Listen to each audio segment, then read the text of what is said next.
I'm a K-I-N-G, baby, I'm all you need. In the off-white Rari, baby, we run the streets. I'm a K-I-N-G, Westside royalty. I'm a K-I-N-G, baby, that's all you need. I'm a K-I-N-G, baby, I'm all you need. Welcome back, everybody. Here with Steven Basita on my podcast, Get It. And today, I am doing March Madness, the brackets. And so why am I doing it? Well, first off, I've played the game my whole life. I've coached for 15 years. I've played in college.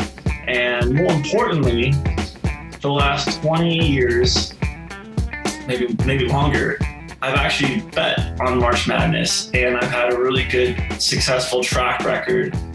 I've always made a lot of money during that time. This year is a little different though. So before we get into that, please make sure that you like, subscribe, comment if you're watching this on YouTube. If you're listening to it on Instagram, please follow us. We're on Facebook, Spotify, Apple iTunes, Pandora. Please just make sure that you follow us on whatever you're listening to. Please make sure you comment. We always enjoy any feedback we get. And I always comment on my personal Instagram, which will be attached on this, which is SSBESEDA. For Instagram, it's my first two initials, my last name. But we're happy to have you. So if you're trying to figure out how am I going to do brackets, so first big rule to know is that if a player tests positive for COVID at any point, that school may actually have to forfeit. So everybody needs to know there's a possibility if people that you're rooting for, somebody gets COVID, they're out. So keeping that in mind, it's still an even playing field because you got to figure out what you're going to pick, in relation to everybody else. So in the last few years, though, not last year, obviously, because there was no March Madness, but pre that, I had always got in any pools I was in, usually 40, 50 people. I played a little bit higher bet, but I always made the first two. I've gone to Vegas and won a lot of money off of brackets and betting on the games and stuff. And again, I've been doing this for a long time. I've been paying attention to this for a long time. So what I'm going to do is I'm going to give you what my final four picks are going to be. But I'm going to walk you through how you should be picking your bracket. This is very important, especially if you're going to bet a lot of money. If you're only betting $5-10, then it doesn't really matter. Who cares? You can just listen to my final four, then pick who you think is going to go. But if you're actually betting some real money, then you're going to want to have a good understanding of how you should be doing this. Now, this is how I go through picking. Now, if you didn't get a chance to watch a lot of games, which of course not everybody can watch every single basketball game. I certainly can't. But just paying attention to four key elements that are going to be very, very important. First, when you're looking through, look at the people's wins. You want to look at schools' wins. Their record does matter. So are they, 20-9, 20-8? Records matter. And then who they lose to. And who they win, who are the big wins, who are the big losses. So when you're looking through their record, you want to pay attention and look at who are their big wins, who are their big losses. That matters. If they lose to all ranked teams, they might only have 3 losses, but they were to 3 ranked teams. Or maybe they have, 3 losses and they were to unranked teams, but they beat 5 of the top 25 in their wins. You just want to pay attention to that stuff. And then when they lost too, did they lose with a healthy roster or did they lose because they were missing 2 starters? Somebody got COVID, maybe the coach was missing. So pay attention to that stuff. That's going to matter. Again, you want to look at their record, wins and losses, see who they win against, who they lose against. That is going to be important. Any notable wins or losses. And then their schedule. It didn't matter. Who are they playing? What's the conference that they're in, which is the second major point I want to bring up. Conference. There's a reason why all the big conferences get to put out more schools than the small conferences. And that's because the big conferences are clearly your more competitive, There's more guys going to the NBA from these rosters and pro players and whatnot, but they're the 5-star, 4-star ranked kids. Typically at the big schools, you have the bigger name coaches. But conference matters, especially the Power Five. So the Pac-12, the SEC, the ACC, the Big East, and the Big Ten. Those are really going to matter. And you want to pay attention to those conferences and who's doing what. Next, for rosters, you do want to pay attention to rosters. I always make money off of this because rosters that are really young, even in the Power Five conferences, you can have these young rosters where you've got, 4 or 5 freshmen. They might all be 5-star ranked kids. They don't tend to do well in March Madness after the first couple rounds. I always pick those upsets, and I've been really, really accurate over the years in getting those. And it's because the rosters that have the juniors and the seniors, those guys are typically more battle tested. They've been around longer. They understand the pressure and the emotional swings and all the stuff that goes into March Madness. Now, a big part of this is I know that it's going to be limited seating for fans. Some of these games might not have fans. It depends what state they're being played in. So you may be able to take some of the emotion out of it here for this year in particular. But in general, the fans make a difference. For people that haven't played college sports, maybe even haven't played high school sports, fans make a difference. That's why home field advantage is such a big deal. Even in pro sports to this day, I mean, obviously we still live in COVID, so fans don't make as big of an impact right now. But pre-COVID, fans and away and a home make huge differences. And that's something that really needs to be taken in consideration. Again, this year, not so much because some arenas aren't going to allow fans. Some are going to only allow limited. But just keep that in mind. There's still the emotional component for athletes. If you're up by a huge lead and then the other team battles back and overtakes you, and then in the last 3 or 4 minutes they're up by 5, 8 points. Again, who's your seniors, who's your juniors, how long has that team been together for? Is it a group of guys that play together for 4 years or 3 years, or is it a group of guys that have been playing, this is their first year together? And again, you'll see upsets in that. So looking at your roster, seniors, juniors, which ones are starting, who's been there the longest, what teams work well together. And those starting 5 rosters, are they primarily seniors and juniors? Are they freshmen and sophomores?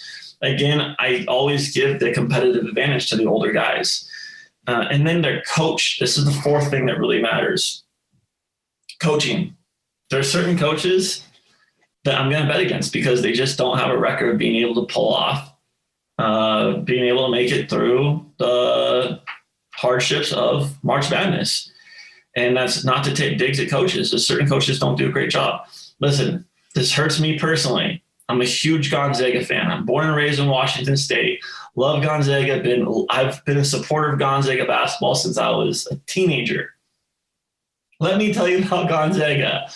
I never bet on them winning a championship because they don't ever win a championship. They always lose. Part of it is coaching. Part of it is conference. Part of it is the strength of their roster. But I love Gonzaga. And Gonzaga is undefeated this year, which is the best possible scenario. But even though they are undefeated this year, at 26-0, mind you, 26-0, Gonzaga has never made it to a championship game in my lifetime. They always lose in the Sweet 16 or the Elite 8. It's very frustrating. I even went and watched them at the Staples Center a few years ago with some friends, and they lost to Texas. Oh, man, I was pissed. Couldn't believe it. And part of that I felt was coaching. And as a coach, look, I'm big on, as a coach, you should be taking the wins and losses, on the chin. If your team wins, a big part of that is coaching. I mean, I definitely give the credit to my players, but on losses, I take the blame as a coach. I think it's important for coaches to do. And again, Gonzaga doesn't have, they have a history of being a 1 or a 2 seed, especially these last few years with March Madness. And then they do not perform I guess, to expectation in March Madness, which again, huge disappointment for me. I'm a huge Gonzaga fan. I love Gonzaga. I'm clearly hoping that this is the year that they win it all. And actually, for the first time in years, I have actually put Gonzaga in the Final Four. But I'm going to quickly just go over my Final Four, why they're my Final Four. Again, I don't want this to be some crazy long thing. For all of you that are trying to pick brackets, I know this is a big deal. So I'm going to explain my Final Four, why they're my Final Four. But last thing, again, if you're really putting a lot of money into this and you're really trying to make sure that you get as many points as possible, again, look at the strength of schedule, their wins and losses. It matters what and their record. So strength of schedule, record, their wins and losses, that's huge. Second thing, what conference are they in? Are they in a big conference or small conference? That is going to matter. Thirdly, is it teams with a lot of seniors and juniors that are starting and has a senior team, meaning a lot of mature players that have been through wars, or is it a bunch of younger guys? This is a freshman, sophomore heavy team, maybe only one senior, maybe two seniors, neither one of them start, maybe a junior, maybe, it's just a young roster. Again, I challenge you to look through those things. That is going to matter too. You want to have some mature leadership on the team that can be on the floor and be a presence and help when the dogfight is really going. And then your coach. Who's the coach? How long have they been coaching for? Is it their first year? Is it their 20th year? A lot of times I heavily will favor Duke because of Coach K, because he's just a phenomenal coach. And there's other coaches that I would bet on. Brad Stevens at Baylor when he was there. I bet on him after they made that Cinderella story run. I bet on him after that, and I did really well off of that because people didn't think that they were going to go to another, championship game, and I was able to actually profit heavily off of that because most people didn't pick them. And again, phenomenal coach. So who's the coaches? What's their resumes? How long have they been doing it?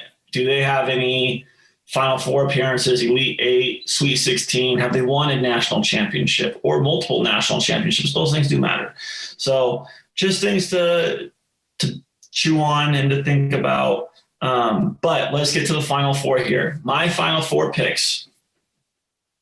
Here we go. Dun, dun, dun, dun. So in the Western region, it is Gonzaga.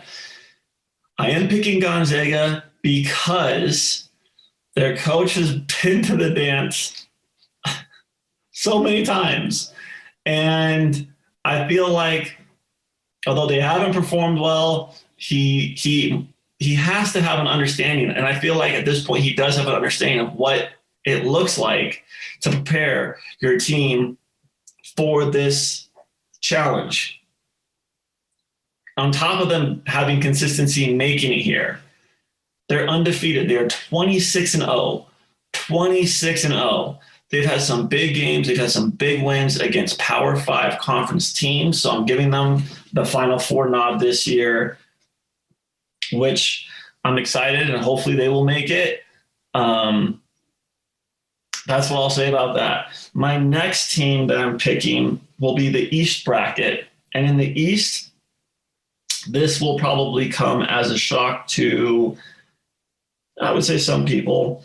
I think, and I hate to say this, but I do think that Michigan may be the weakest number one team this year, or one-seeded team.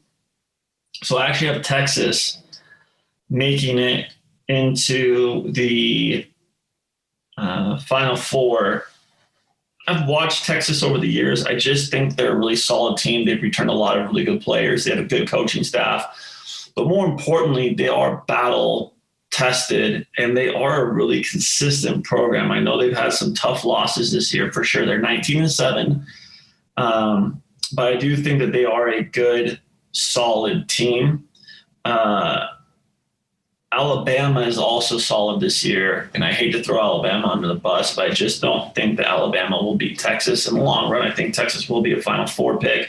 In the South region, I have Baylor. Baylor has 2 losses, 22-2. I actually saw one of their 2 losses. And Baylor is a very well coached, there's a very good program. They're in a Power 5 conference. They've had a very good record. They played a very tough schedule. And again, going back to coaching staff, good coaches that have definitely had experience. And to be able to go through the conference that they play in and be 22-2 is actually very impressive. They beat some very tough teams, ranked teams, and they've just been consistent. They do have a good mesh of older senior leadership while having some younger superstars in their ranks. I think they will have a really good performance here. So I do have them in the South region as my third of four. And then in the Midwest region, I put down, because there's always I have to say this, there's always upsets in March Madness. There's always a Cinderella team. Having said that, I said I think Michigan's one of the weakest number one teams this year. I think Illinois is actually the weakest. I think Michigan is just a step above them. But when it comes to just Illinois has definitely played some phenomenal basketball. They've beaten some really good teams, but they have 6 losses at 23-6. They've lost some tough games. I just don't see them being able to get through the entire brackets here, being able to hold on to that. I do think Houston is a phenomenal team. I actually have a lot of respect for Houston. I have Houston making it to the Elite Eight, but I actually have Tennessee at 18-8. I have Tennessee as my more of a Cinderella team. I have Tennessee going ahead and taking that final 4 spot. Again, they have great coaches, great senior leadership. They have some older players that have been through it. They're actually a really, really good team, a very, very strong team. Their losses that they had were really good teams overall. Their record is 18-8, but I do feel that some of those wins they had were against strong ranked teams. Just a very battle-tested roster. Some of those losses that they had could have gone either way. They were very close games, but I will say that I am going to actually give, in the Midwest bracket, my nod to Tennessee. I actually have some faith that they're going to pull through as an SEC school, playing with obviously some really tough teams in the SEC this year. The SEC actually put into the tournament this year, I want to say they put in like 6 to 7 teams. I have to go look at that one more time, but there were a lot of SEC teams in this year with Tennessee, with Alabama. You had Arkansas that got into there, Florida that got into there. And yeah, man, just a really, really good, strong conference this year. And again, Tennessee having done pretty well overall in that. So I'm going to give that to them. So those are my final 4 picks. Best of luck this year. Hope everybody does well. And again, just to recap, make sure that you're looking at those 4 things: their win record and strength of schedule. Number 2, their conference. What conference are they in? Number 3, the players. Are there a lot of seniors and juniors, or are there a lot of freshmen and sophomores? Who is the starting lineup? That's going to matter. And then 4th, the coach. Is the coach and the coaching staff coaches who have been to it before? Have they gotten through it? Or have they not? Are they new coaching staff, or are they coaches that they make it once in a while and they don't do very well? They typically lose in the 1st or 2nd round. That's important. Thank you, everybody, for watching my podcast. Get it? You're with Stephen Basita. And again, I'm on the Social Notion Network. Please make sure you like, comment, subscribe. Love to hear the feedback. And again, really hopeful that the March Madness, which is my favorite time of year, hopefully it goes well this year. I'm hoping all the teams get to play. I would hate to see teams not get to play due to a COVID case. That would be very irritating for everybody involved, especially if you're betting on the games this year. Have a wonderful, wonderful week, and let's have some fun watching these games. The playing games start in, I want to say Tuesday. So today is Monday, so you'll be seeing this Tuesday. So I believe those playing games start Tuesday this week. Again, thanks for joining me. Have a wonderful day.